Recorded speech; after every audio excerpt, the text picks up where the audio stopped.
फिर ये हठ योग की जरूरत नहीं। और फिर तू नुस्खा है कि मैंने अपने आप को कंट्रोल कर लिया, इंद्री जीत ली, की तरह भूल है या क्या बताते हैं?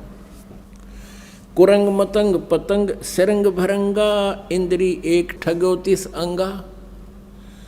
कुरंग मतंग पतंग सिरंग भरंगा और इंद्री एक ठग्यो तिस अंगा। तुमरे संग पांचों पर कासा, या योग युगत की झूठी आशा। कहते हैं बोले आदमी आप अपने कर्म बिगाड़ रहे हो। जैसे कुरंग हिरण होता है, कुरंग उसके कान का विषय होता है शब्द, शब्द के विषय पर वो इतना कायल होता है, इतना विवश होता है कि ये हिरण पकड़ने वाला, मृग पकड़ने वाला एक शिकारी एक प्रकार की एक धुन बनाता है सारंगी या अपने किसी यंत्र से, और उस धुन पर कान के कारण वो इतना विवश हो जाता है, हिरण आकर के उस शिकारी के सामने ऐसे मुख रख देता है और उस धुन के ऊपर इतना वो मोहित हो जाता है और वो उसको पकड़ कर और जा ले जाता है। फिर उसको उसकी मौत का कारण बन गया वो कान का विषय। फिर बताते हैं कि मतंग हाथी होता है, हाथी के अंदर ये काम वासना सबसे ज़्यादा होती है।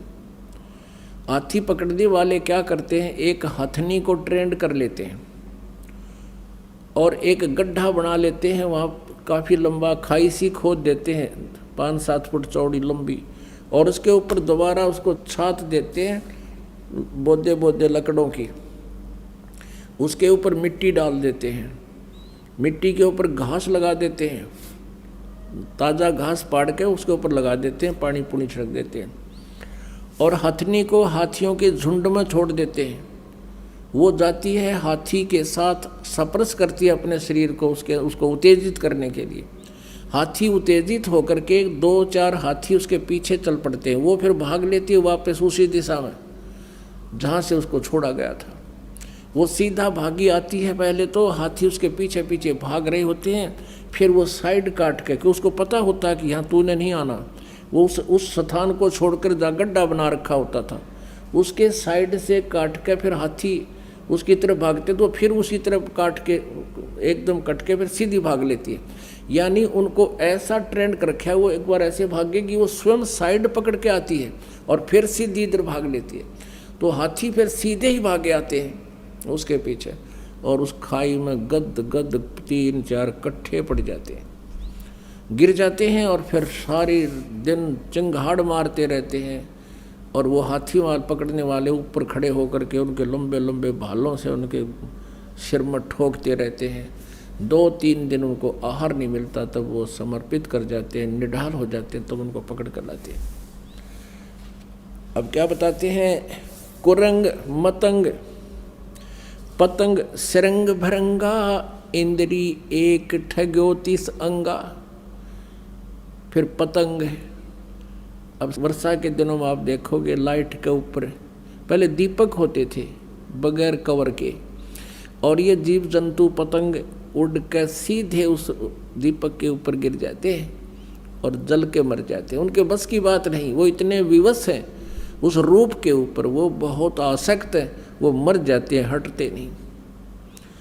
फिर बताते हैं कि जैसे सरंग कहे मछली ने, अब मछली पकड़ने वाला क्या करता है, एक लोहे के एक तार का कांटा बनाता है और उस कांटे में एक मांस का टुकड़ा टांग देता है और उस हुक के उस कांटे के रस्सी बांध के और जल में डाल देता है, और मछली खाने के लिए एकदम ऐसा मारती है उस पर डंक, ऐसे उसको पकड़ लेती है और वो झटका देता है, मांस खाना चाहती है, वो कांटा उसके गले में अंदर घुस जाता है और उसको पकड़ कर बाहर पटक देता है। उसकी मृत्यु का कारण बना उसका जीभ का स्वाद। फिर बताते हैं भरंगा, भौरे को कहते हैं, भंवर को। भौरा क्या करता है, फूल के ऊपर जाके बैठ जाता है और शाम के समय उठता नहीं, क्योंकि उसको बड़ा आनंद आ रहा होता है। नासिका इंद्रिय उसकी बहुत उस पर प्रभावित है और सुगंध को वो छोड़ता नहीं। और रात्रि के समय वो फूल बंद हो जाता है, भौरा सुबह तक उसमें मरा हुआ मिलता है। अब परमात्मा क्या बताना चाहते हैं कि इस काल ने, कहते उन प्राणियों, कहते एक एक विषय था और उस विकार के कारण उनकी मौत का कारण बन गया। तुमरे संग पांचों पर कासा, योग युगत की झूठी आशा। और मनुष्य जीवन में काल ने ये पांचों विकार ला रखे हैं कि कहीं वो भक्ति ना कर ले, मेरी जाल से निकल ना जा। तो कहने का भाव ये है कि जो साधनाएं ये ऋषि महर्षि कर रहे हैं, उनसे ये विकार नष्ट नहीं हो सकते, ये नॉर्मल भी नहीं हो सकते।